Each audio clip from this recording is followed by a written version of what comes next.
What's up guys? Forget about the iPhone X. Today I'll be showing you the iPhone X China edition. This one's better than the real one, even before that one's been announced, just because you can get it now. You don't have to wait for months. You don't have to pay thousands of dollars to buy this. For just $300, you guys can own the latest and greatest China edition iPhone X or iPhone 8, whatever you want to call it. So let's go ahead and unbox the latest offering. This is actually the most expensive clone I have ever purchased from China. $300. Usually they're about $100. This one comes with top of the line materials, top of the line display, top of the line everything as far as China edition goes. So let's take a look at that. Now don't let the appearances fool you. This is the latest and greatest from China. So it's a little rough on the edges on the packaging, but I'm sure inside it'll well make up for that. So let's get in here. It's a little unconventional, you know. They save on the packaging quality to bring you a better product. At least that's why I think they're doing this. So, popping this in, let's see.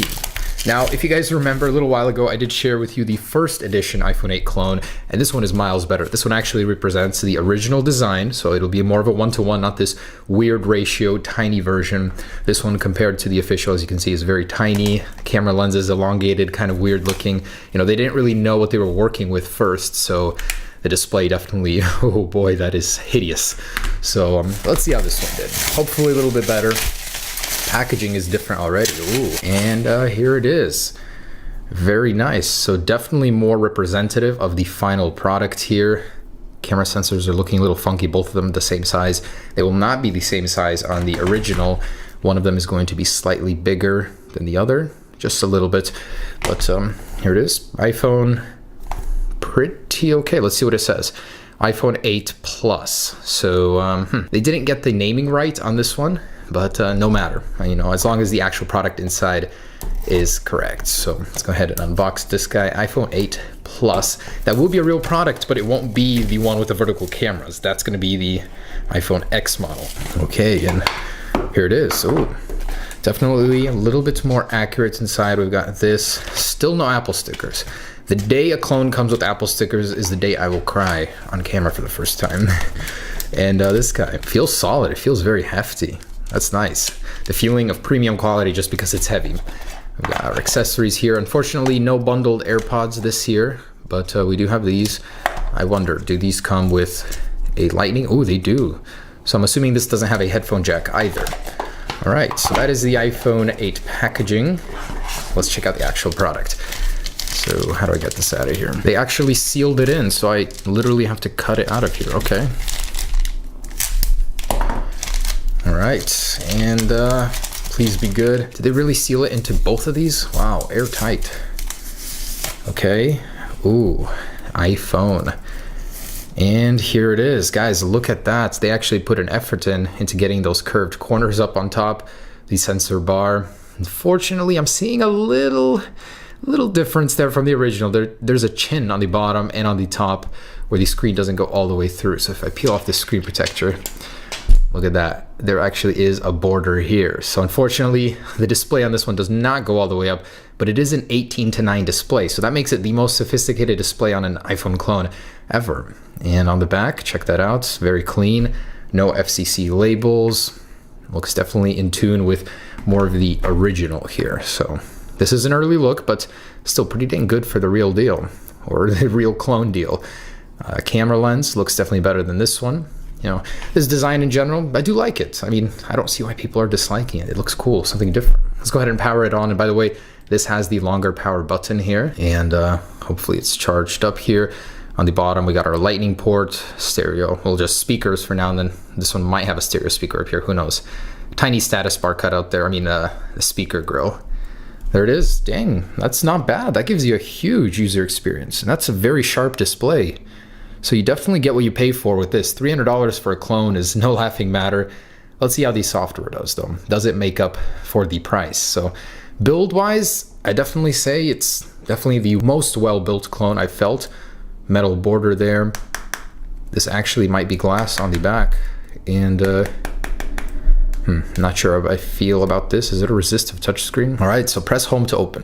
They actually included a virtual on-screen home button on this guy, And as we saw in some of the earlier concepts, that is how you're going to operate the home button on this one.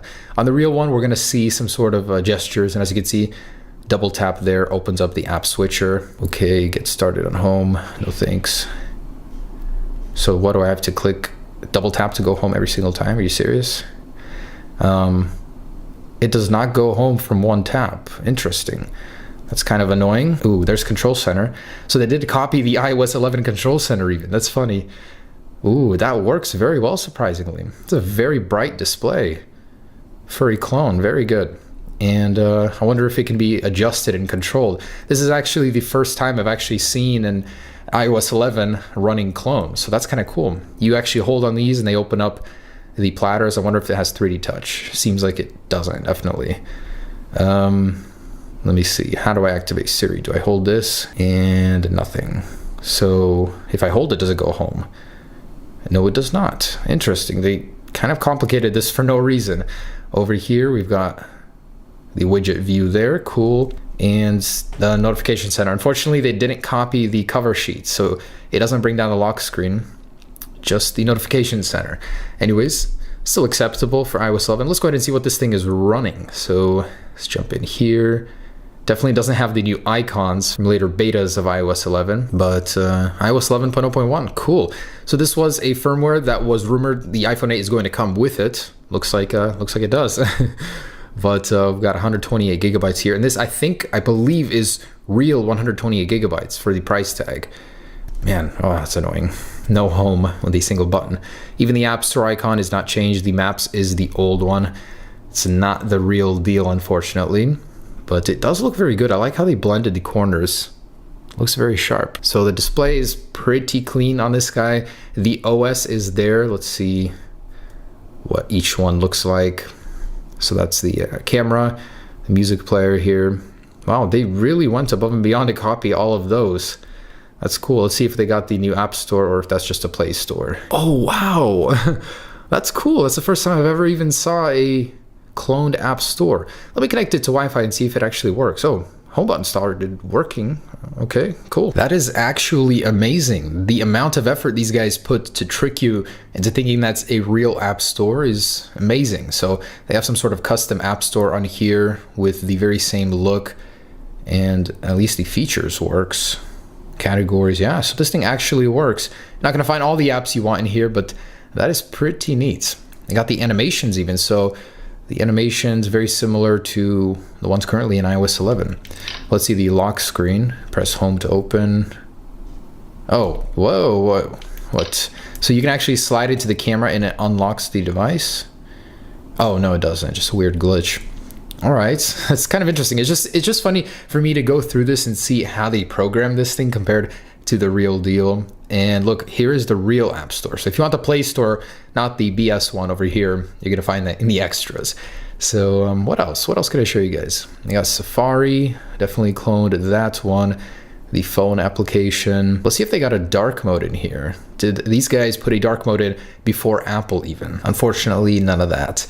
And automatic backlight setting is still in here. They didn't move it. Let's see what kind of wallpapers they got in here. If they got the same. Yeah, they actually got the same. So none added, none removed either. That's funny. They even copied the iOS 11 calculator look. So that attention to detail certainly is there. Unfortunately, I wasn't able to get Siri working, which I'm sure they don't even have. It'd probably be a Google Now overlay. Let's go ahead and see how fast this thing is and what it's actually running. And they do actually have a fake 3D touch. So you hold and long press on an icon. I'm guessing if you keep pressing it, you can wiggle it. Or no, I guess not. You can't wiggle that one, but you can wiggle others that don't have that menu. And it's pretty responsive. Sorry, I keep getting distracted here, but this is hilarious. They actually want you to believe that Touch ID is working on this virtual home screen button. So it's scanning it, adjusting my grip. And what a dream this would be if this was real, but that'd be so funny. A clone comes to market with an under the screen embedded fingerprint sensor before Apple. And let's go ahead and see if this works. And I tried to see if there was any iris sort of facial unlock system. Unfortunately, there isn't. And did it work? Why are you not scanning my fingerprints? I guess not. It's all a fake. It does not actually let you. And unlike Apple, it lets you take off the fingerprint without putting your passcode in even. All right. Got Android 6.0, even the Galaxy Note 8 clone I saw a little while ago had something newer. Ooh, 1.3 gigahertz. Hey, at least they're honest. At least they're honest. And 962 megabytes, so 1 gig of RAM. Let's run that benchmark. Don't have high hopes for this one though. And I'm sorry guys, I tried twice. Halfway through the benchmark being completed, it just crashes and I have to restart and nothing happens. That should tell you enough you need to know about the performance of this guy. If you're buying it, definitely don't do it for the performance aspect. So let's go ahead and take a look at that camera. I'm hoping that this will be a next generation experience with a vertical camera. All right, just kidding guys. On the real one, yes, this one, I bet this one is a fake on the bottom. It looks like a dud. But we'll open it up and take a look in just a second. All right, so I'm starting from a dark to light environment, and wow, look at that motion blur. This is just walking down. If I stand still, it's still hard for it not to happen. Hard to believe that Apple changed these cameras at all, you know? I would expect a little bit more from a vertical lens camera. Should be doing a little bit better. Let's do some panning here, up, down to light. Oh my gosh. How is this worse than the last clone? That is truly awful. Oh my goodness.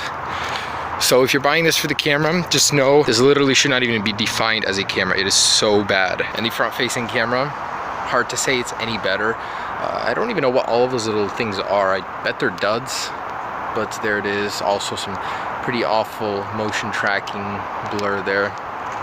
Moving this thing, quality, oh boy, it's like VGA 480p max. Hoping the real one will be better than this. That is certainly one of the worst cameras I have ever used on a smartphone. The vertical orientation didn't help out much. Alright guys, next up, let's see if we can get an Antutu out of this guy. And once again, another failure. I have never had this where a device just simply refuses to do a test, both on Antutu and on the Geekbench. It keeps restarting from the beginning here. So I cannot give you an accurate representation of how this phone performs via GPU or CPU, unfortunately. So that's not gonna happen. It just keeps restarting, as you can see right here, and go back over and over. All right, so let's try and get in here. I don't know how difficult this could be, if this is real glass or not. We'll find out if I break it or not, but oh, there we go. Not too difficult. And here it is. So disassembling. Oh, so that is plastic. It's not glass. It's very different inside from other clones that I've seen actually. They're using a different color. Usually they use a green silicon. Camera is really tiny up there in the corner. Very neat battery, not those usual silver plated. It looks very clean inside. I like that. For a clone, that's very impressive. So this one is more reminiscent of an iPhone inside. Usually they're split up with a whole logic board down here and then the battery up here or vice versa. And this one is all over the place. It's kind of cool. Can't tell if this is a dud though. Most likely it is, as the camera is straight awful. We have little slots here for an SD card if you want to expand your storage. Made it easy for you. So overall, pretty cool. All right, guys, so there it is, the iPhone 8 Plus or iPhone X clone before the official release. Hope you enjoyed that. Would I recommend this at $300? Oh dear, no way. I mean, if you want to have this at a fraction of the price of the original, just to see the design for yourself, just to show off without actually having to spend $1,000, sure, go ahead. But I would not recommend it at $300 for a daily driver. You can buy an iPhone SE at that price used, and it'll do so much better than this. Anyways, hope you enjoyed it. As always, just a funny clone video, nothing meant to be used as an original. Hopefully they'll have some better clone versions in the future, but this is the best iPhone 8 clone yet. Peace.